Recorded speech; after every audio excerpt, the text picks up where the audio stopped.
அபிஜித் நக்ஷத்திரம், அபிஜித் முகூர்த்தம். இன்று நான் உங்களுக்கு அபிஜித் நக்ஷத்திரம் பற்றியும் அபிஜித் முகூர்த்தம் பற்றியும் விளக்கமாக கூற விரும்புகிறேன். சாதாரணமாக மாதந்தோறும் ஒரு முறை அல்லது 2 முறை அபிஜித் நட்சத்திரம் வரும். முக்கியமான 24 நிமிடம், அதை யாரும் தவறவிடக்கூடாது. இந்த அபிஜித் நட்சத்திரம் வரும் நேரத்தில் நாம் இறைவனிடம் என்ன பிரார்த்தனை வைத்தாலும் அது அப்படியே கூடிய விரைவில் நடக்கும் என்பது உறுதி. 28வது நட்சத்திரமாக இருக்கும் இந்த சக்தி வாய்ந்த அபிஜித் நட்சத்திரத்தை மனிதர்களிடம் கொடுத்தால் அவர்கள் தவறாக பயன்படுத்திக் கொள்வார்கள் என்பதற்காக கிருஷ்ண பரமாத்மா இந்த நட்சத்திரத்தை தன்னுடைய மயில் இறகில் ஒளித்து வைத்ததாக நம்முடைய சாஸ்திரத்தில் உள்ள புராண கதைகள் சொல்லுகிறது. உத்திராடம் மற்றும் திருவோணம் நட்சத்திரத்திற்கு இடைப்பட்ட 24 நிமிட காலத்தை தான் அபிஜித் நட்சத்திரம் நேரம் என்று சொல்கின்றோம். அபிஜித் முகூர்த்தம் என்றால் என்ன? தினந்தோறும் மதியம் 11:45 மணி முதல் 12:15 மணி வரை இருக்கக்கூடிய காலகட்டத்தை தான் அபிஜித் முகூர்த்த நேரம் என்று சொல்லுவார்கள்.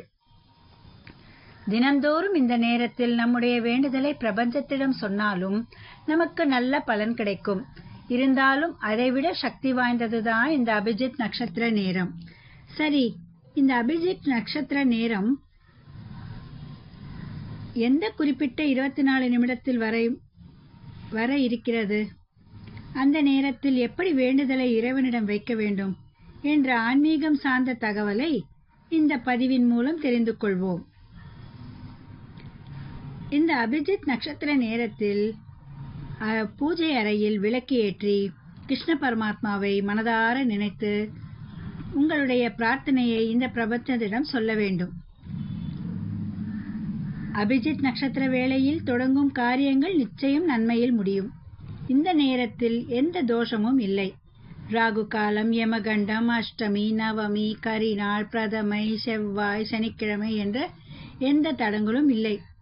உத்திராடத்துக்கு கணபதி, திருவோணத்துக்கு திருமால், இவர்களை வணங்கி முதல் முறையாக அபிஜித் நட்சத்திர நேரத்தில் என்ன பிரார்த்தனை செய்கிறோமோ அந்த பிரார்த்தனை நிறைவடையும் வரை அடுத்தடுத்த மாதம் வரக்கூடிய அபிஜித் நட்சத்திர நேரத்திலும் ஒரே பிரார்த்தனையாகத்தான் வைக்க வேண்டும். மாற்றி மாற்றி பிரார்த்தனை செய்யும் போது வேண்டுதலுக்கான பலன் கூடிய விரைவில் உங்களுக்கு கிடைக்காது. பூஜை அறையில் ஏற்றி வைத்திருக்கும் விளக்கிற்கு முன்பு உங்களுடைய வேண்டுதலை வைக்கலாம். நல்ல வேலை கிடைக்க, நோய் நொடி தீர, பிள்ளைகள் நன்றாக படிக்க, கடன் தீர, இப்படி என்ன வேண்டுதலை வைத்தாலும் சரிதான். நீங்கள் என்ன வேண்டுதல் வைக்கிறீர்களோ அது சம்பந்தப்பட்ட மந்திரங்களை சொல்லி வழிபாடு செய்யலாம். நல்ல வேலை கிடைக்க வேண்டும் என்றால் ஹனுமன் மந்திரம் சொல்ல வேண்டும். கடன் சுமை குறைய வேண்டுமென்றால் மகாலட்சுமி மந்திரம் சொல்ல வேண்டும். பணவரவு அதிகரிக்க வேண்டுமென்றால் குபேரர் மந்திரத்தை சொல்ல வேண்டும். இப்படி உங்களுக்கு தெரிந்த மந்திர உபசாரங்களை செய்து இந்த பிரார்த்தனையை இறைவனிடம் வைக்கலாம். அல்லது உங்கள் குலதெய்வ வழிபாடு, இஷ்ட தெய்வ வழிபாடு மந்திரத்தை கூட சொல்லலாம். தவறு ஒன்றும் கிடையாது. ஆக மொத்தத்தில் 24 நிமிடங்களும் உங்களுடைய மனது ஒரு நிலைப்பட வேண்டும். இந்த 24 நிமிடத்தில் இந்த பிரபஞ்சத்திடம் நம்பிக்கையோடு உங்கள் பிரார்த்தனையை சொல்ல வேண்டும். அதுதான் ரொம்ப ரொம்ப முக்கியம். நம்பிக்கை, நம்பிக்கை, நம்பிக்கை, நம்பிக்கை. நம்பிக்கை இல்லாமல் நாம் என்ன செய்தாலும் அது நிச்சயம் பலன் தராது. நம்பிக்கையோடு வரும் அபிஜித் நட்சத்திரத்தை பயன்படுத்துங்கள். நிச்சயம் உங்களுக்கு நல்லதே நடக்கும்.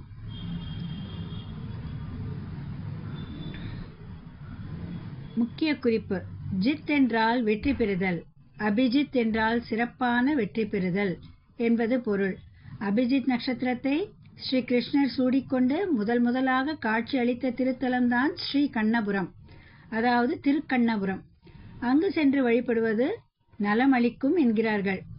இங்கு ஒவ்வொரு அமாவாசை தின அபிஜித் நட்சத்திர காலத்தில் அபிஜித் நட்சத்திரத்தை சேர்ந்த ஸ்ரீ விபீஷண ஆழ்வாருக்கு பெருமாள் நடையழகு காட்டி சேவை சாதிக்கும் வைபவம் நிகழ்ந்து வருகிறது.